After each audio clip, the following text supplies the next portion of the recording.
Eric Sichinga, ni mwenyekiti wa Chemba ya Taifa ya Biashara TNCC, zamani ilikuwa ikijulikana kama TCCIA, kwa mkoa wa Mbeya,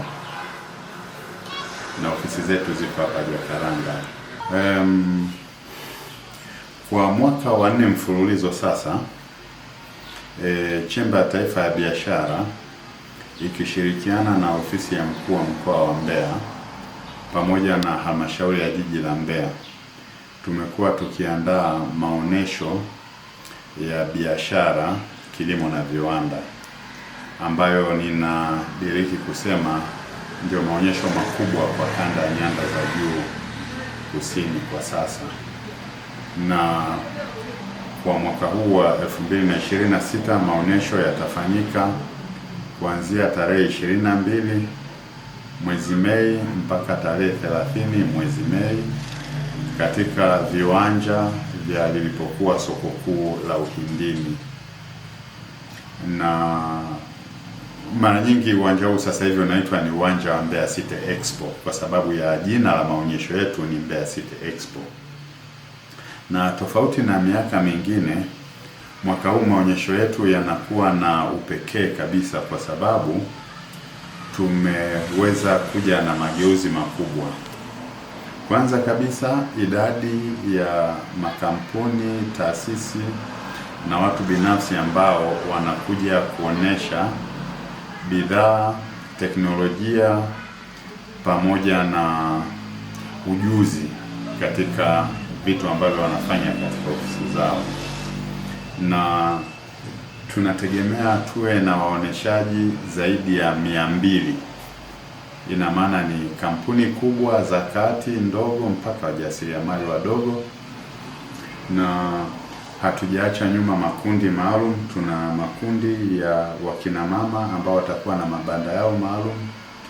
Tuna makundi ya walemavu watakuwa na mabanda yao. Kuna makundi ya vijana wabunifu nao watakuwa na mabanda yao. Kwa hiyo tutaweza kuona bunifu mbalimbali. Habari njema pia ni kwamba Wizara ya Ustawi wa Jamii na Wanawake ya Zimbabwe wameomba walete kikundi cha kina mama kutoka Zimbabwe ili waweze kuja kuonyesha kazi zao pamoja na bidhaa ambazo wanazalisha. Kwa hiyo pia tutakuwa na waoneshaji kutoka Zimbabwe na wengine watatoka Malawi. Lengo kubwa ni kwamba itakapofika kuanzia mwaka huu na kuendelea, haya maonyesho yawe na sura ya kimataifa zaidi. Ufunguzi tunategemea zitapambwa na zitakuwa chini ya mgeni rasmi ambaye ni Profesa Kitila Mkumbo. Yeye ni waziri wa nchi ofisi ya Rais, mipango na uwekezaji. Atakuwepo hapa pamoja na kutufungulia maonesho yetu. Tunategemea tuwe na kongamano kubwa la biashara ambapo mada kubwa itakuwa ni jinsi gani ya kulifikia soko la kusini mashariki mwa DRC kwa upande wa chakula kinachozalishwa nyanda za juu kusini. Kwa hiyo tunategemea kwa ubobevu wake, kwa sababu yeye ni mwanazuoni, atatuongoza vizuri katika mada mbalimbali ambazo zitatolewa kwa wakulima na wawekezaji wa sekta ya chakula, na hatimaye tuone ni jinsi gani tutaweza kuuza mazao yetu katika bei iliyo nzuri upande wa DRC Congo.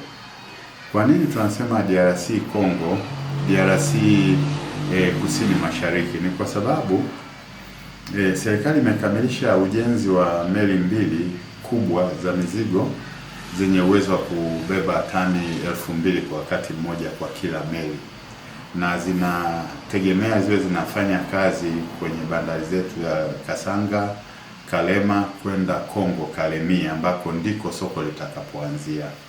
Sasa tumeona badala ya wageni na wadau kutoka mikoa mingine ya mbali kwanza kutumia fursa hii, ni vizuri sisi wananchi, wakulima na wafanyabiashara wa kanda ya nyanda za juu kusini tuanze kuona fursa hii kama ni ya kwetu. tutajadili mipango, tutaona utaratibu wa kukusanya chakula, utaratibu wa kuuza nje ya nchi, na ni jinsi gani taasisi zetu za fedha zitakuwa zikifanya, zilizo upande wa DRC zitakuwa zikirahisisha biashara ya kimataifa.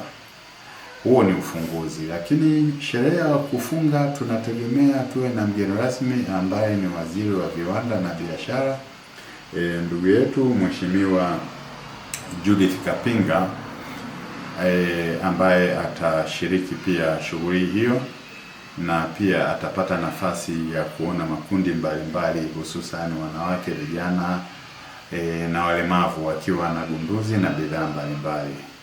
Lakini bado tunazidi kuishukuru ofisi ya mkuu wa mkoa kwa sapoti kubwa ambayo wametuonyesha. Tumeenda vizuri kwenye maandalizi na tunategemea yatakuwa ni maonyesho ya kipekee kabisa kwa nyanda za juu kusini. Inasema kujenga uchumi wa kikanda kupitia biashara na uwekezaji.